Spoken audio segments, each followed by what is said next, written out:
అందరికీ నమస్తే. నేను మీ శారదాని. Welcome to Sharada's channel. ఇవాల్టి స్పెషల్ రెసిపీ బియ్యము, మినపప్పుతో పని లేకుండానే కమ్మని కరకరలాడే అప్పటికప్పుడు దోసలు తయారు చేసుకోవచ్చండి. సింపుల్‌గా, రుచిగా, హెల్త్‌కి గూడా చాలా మంచిది. ఈ దోసలు ఎలా తయారు చేయాలో చూద్దామండి.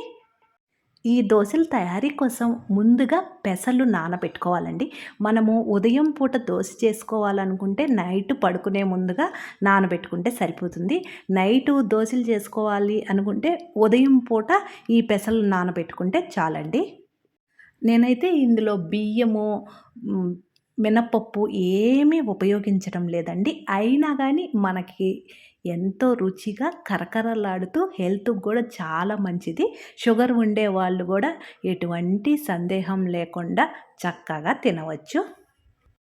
ముందుగా ఒక మిక్సీ జార్ తీసుకొని అందులో కొన్ని అల్లం ముక్కలు, కొన్ని ఎండుమిర్చి, కొన్ని పచ్చిమిర్చి వేసుకోవాలి. ఎండుమిర్చి, పచ్చిమిర్చి 2 కలిపి వేసుకుంటే దోస అనేది చాలా రుచిగా ఉంటుంది.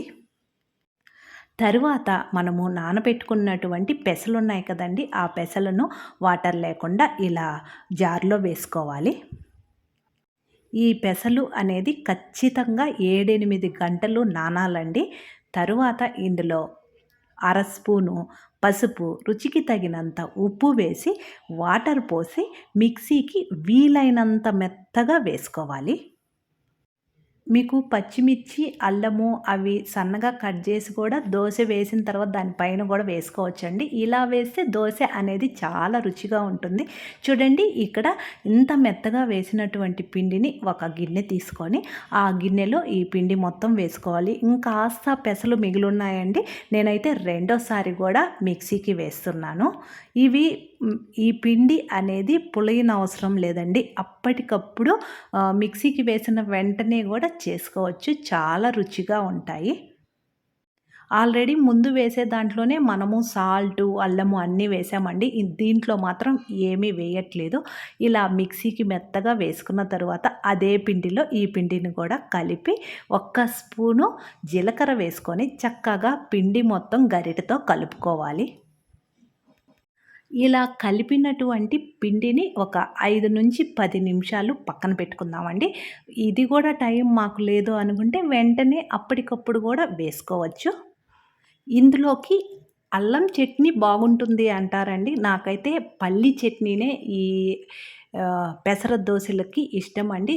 పల్లి చట్నీ తయారీ కోసము ఒక ఫ్రై ప్యాన్‌లో ఒక్క స్పూను ఆయిల్ హీట్ అయిన తర్వాత పచ్చిమిర్చి క్లీన్ చేసి తుంచి వేసుకోవాలి. చక్కగా మీడియం ఫ్లేమ్‌లో పచ్చిమిర్చి కూడా ఇలా వేగిన తరువాత ఇందులో అరకప్పు పల్లీలు వేసుకోవాలి. మనము పెసలు మిక్సీకి వేసుకున్నాం కదండీ! అప్పుడే కాస్త ఎక్కువ అల్లం వేసుకుంటే ఆ ఫ్లేవర్ చాలా బాగుంటుంది. పల్లీలు గూడా లో ఫ్లేమ్‌లో గానీ, మీడియం ఫ్లేమ్‌లో గానీ చక్కగా వేగేంత వరకు ఇలా వేయించుకొని, ఇందులో పావు కప్పు తినే శనగలు, పచ్చి కొబ్బరి ముక్కలు ఒక అరకప్పు. నేనైతే బ్రౌన్ పార్ట్ తీసి ఇలా చిన్న చిన్న ముక్కలుగా కట్ చేసి వేశాను. ఒక్క వెల్లుల్లి ఒలిచి వేసుకోవాలి. చిన్న అల్లం ముక్క, ఒక్క గింజంత చింతపండు క్లీన్ చేసి వేసుకోవాలి. ఇవన్నీ వేసిన తర్వాత స్టవ్ ఆఫ్ చేసి చక్కగా ఒకసారి కలిపి చల్లారిన తర్వాత మిక్సీకి వేసుకోవాలి. ఇవి ఎక్కువ సేపు వేగనవసరం లేదండి. మిక్సీ జార్‌లో మనం ముందు వేయించి పెట్టుకున్నటువంటి పప్పులన్నీ ఉన్నాయి కదండీ! అవన్నీ వేసి, రుచికి తగినంత ఉప్పు వేసి, ముందుగా ఒకసారి వాటర్ లేకుండా మిక్సీకి వేసి, ఆ తరువాత వాటర్ పోసి మిక్సీకి వేసుకోవాలి. వీలైనంత మెత్తగా వేసుకుంటే చాలా రుచిగా ఉంటుంది. ఇలా తయారు చేసుకున్నటువంటి పల్లీ చట్నీ ఈ పెసర దోసల్లోకే కాదండి, ఇడ్లీ, మామూలు దోసల్లోకి, పొంగలి, ఉప్మా అన్నిట్లోకి సూపర్‌గా ఉంటుంది. ఇలా మిక్సీకి వేసి పెట్టుకున్నటువంటి చట్నీని ఒక గిన్నెలోకి తీసుకుందాం. దీనికి పోపు పెట్టుకుంటే చాలా బాగుంటుంది. పోపు కోసం అదే ఫ్రై ప్యాన్‌లో ఒక్క స్పూను ఆయిల్ హీట్ అయిన తర్వాత పోపు దినుసులు, ఆవాలు, జీలకర్ర, పచ్చిశనగపప్పు, మినపప్పు అవి కూడా చక్కగా వేగిన తర్వాత కొన్ని తుంచిన ఎండుమిర్చి ముక్కలు, కాస్త కరివేపాకు ఇవి 2 వేసిన తర్వాత ఒక్కసారి కలిపి మనం ముందు తయారు చేసుకున్నటువంటి పల్లి చట్నీ ఉంది కదండి, ఆ పల్లి చట్నీలో ఈ పోపును కలుపుకోవాలి.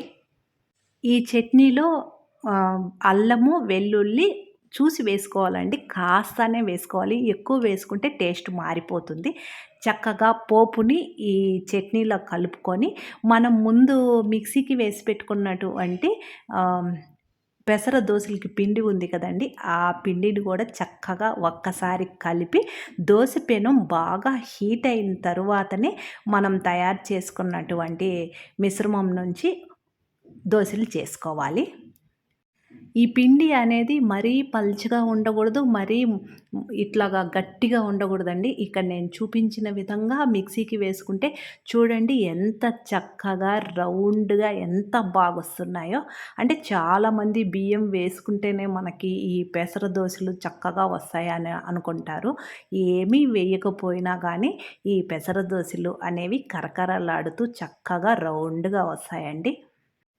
దోసకు చుట్టూ ఆయిల్ అప్లై చేసి అటువైపు మంచి రంగు వచ్చేంత వరకు కాలిన తరువాత నెమ్మదిగా ఇటువైపుకి తిప్పుకోవాలి. దోస అనేది 2 వైపులా కాలితేనే బాగుంటుందండి.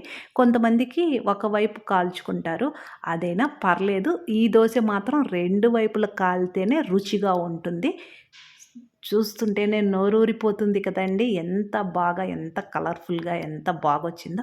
ఉత్త దోస కూడా తినవచ్చండి. ఎందువలనంటే మనం ఇందులో పచ్చిమిర్చి, ఎండుమిర్చి, అల్లము, జీలకర్ర అన్నీ వేసాం కదా, అందువలన. దోస తీసిన వెంటనే కాకుండా ఒక 2, 3 నిమిషాలు గ్యాప్ ఇచ్చి మళ్ళీ దోస పెనుము అనేది హీట్ అయిన తర్వాత దోస వేసుకుంటే మనకి రెండో దోస కూడా చక్కగా వస్తుందండి. ఉదయం పూట మనకి ఎటువంటి హడావిడి లేకుండా ఇలా పిల్లల లంచ్ బాక్స్లో కూడా దోసలు పెట్టివ్వండి, ఇష్టంగా తింటారు. నైట్ టైము మనము పడుకునేటప్పుడు ఇవి నానబెట్టుకుంటే చాలా రుచిగా చేసుకోవచ్చు దోసలు అనేవి. అంతేనండి. సింపుల్‌గా బియ్యము, మినపప్పుతో పని లేకుండానే మనము ఎంతో రుచిగా కరకరలాడే దోసెలు ఎలా తయారు చేయాలో తెలుసుకున్నాం కదండీ. మీకు ఈ వీడియో ఉపయోగపడుతుంది అనుకుంటే లైక్ చేసి, షేర్ చేయండి. మన శారదాస్ ఛానల్ ఫస్ట్ టైం చూస్తుంటే మర్చిపోకుండా సబ్స్క్రైబ్ చేసుకోండి. శారదాస్ ఛానల్‌లో రుచికరమైన వంటల రెసిపీసే కాదండి, health tips, beauty tips, kitchen tips, unboxing videos, shorts అన్నీ ప్లేలిస్ట్‌లో మీరు చూస్తూ ఉండండి.